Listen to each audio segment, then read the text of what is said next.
Hello guys, Radhe Radhe. कैसे हैं आप सब? आशा करते हैं आप सब बहुत अच्छे होंगे, स्वस्थ होंगे, मस्त होंगे।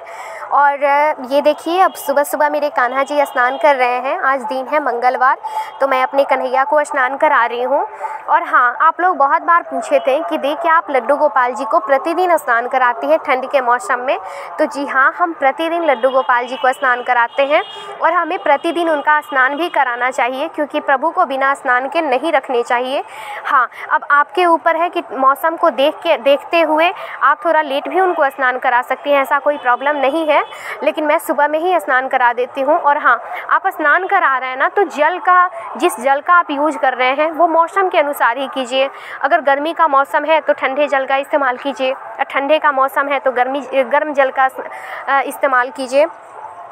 तो ये तो रही बात, आपकी क्वेश्चन का मैंने जवाब दिया है। अब है कि कब है, आप लोगों को बता दें कि एकादशी आने वाली है। तो आप सभी ने पूछा था कि एकादशी कब है। तो ये सतीला एकादशी ना 18 जनवरी को हो रहा है। इस बार 18 जनवरी को एकादशी हो रही है। एक ऐसे एकादशी की प्रारंभ तिथि आपका 17 जनवरी को शाम में 6:29 पे ही हो जा रहा है। लेकिन हम लोग सूर्योदय से अब कोई भी पर्व को मनाते हैं, कोई भी त्यौहार को लेते हैं, तो इसलिए हम लोग एकादशी का पर्व जो है वो 18 जनवरी को ही मनाएंगे। और 18 जनवरी को एकादशी का शुभ मुहूर्त जो है वो 4:29 जो है वो 18 उसके बीच में कभी भी 4:26 तक है।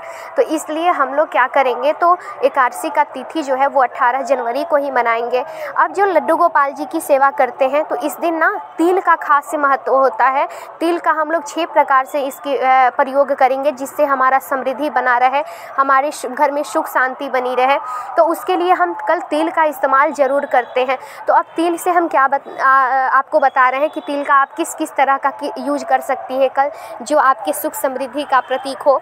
तो सबसे पहले आप लड्डू गोपाल जी अगर आप रखी हैं, तो उनको ना तिल का उबटन बना करके सुबह में स्नान कराइए।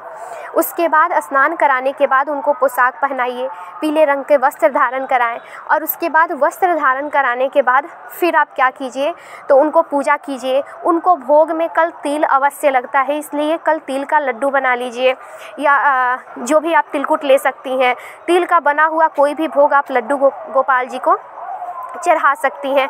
कल एकादशी के दिन विशेष रूप से भगवान विष्णु की और कृष्ण भगवान की हम लोग पूजा करते हैं। तो इस तरह से आप क्या कीजिएगा, तो अपने लल्ला को नए पोशाक धारण करवाइए, उनको स्नान कराइए, उनको तिल से बनी हुई मिठाई का ज़रूर भोग लगाएं।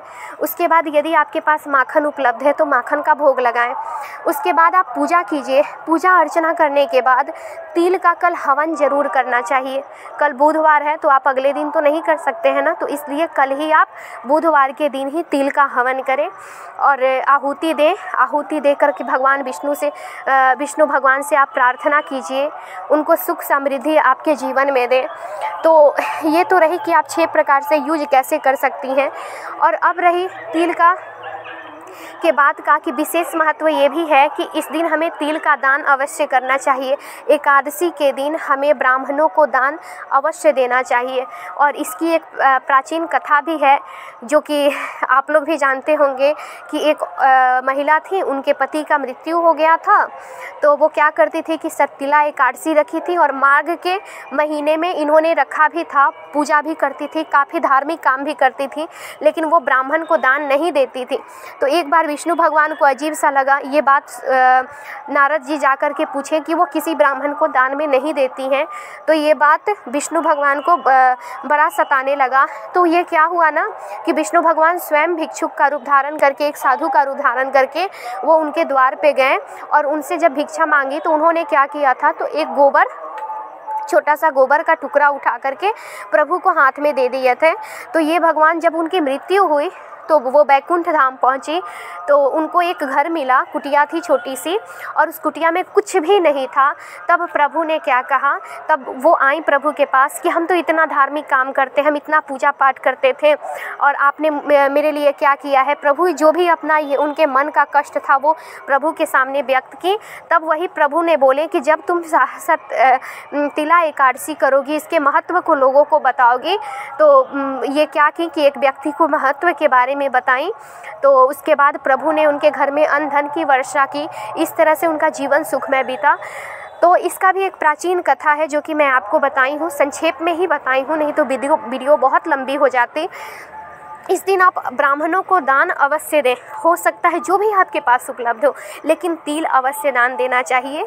और इस दिन कान्हा जी को नए नए वस्त्र पहनाइए, इनको भोग लगाइए, इनको तिल का भोग अवश्य लगाना चाहिए। कल एकादशी के दिन कभी भी कान्हा जी को अन्न का भोग नहीं लगाना चाहिए। आप ड्राई फ्रूट लगा सकते हैं, फल का लगा सकती हैं, तिल से बनी हुई मिठाई का भोग लगा सकती हैं, आप लोग माखन लगा सकती हैं, लेकिन कभी भी हमें प्रभु को कल अन्न नहीं देना चाहिए। जैसे में रोटी नहीं दे सकते हैं आप, अब समझ रहे हैं ना, अन्न नहीं दे सकते हैं।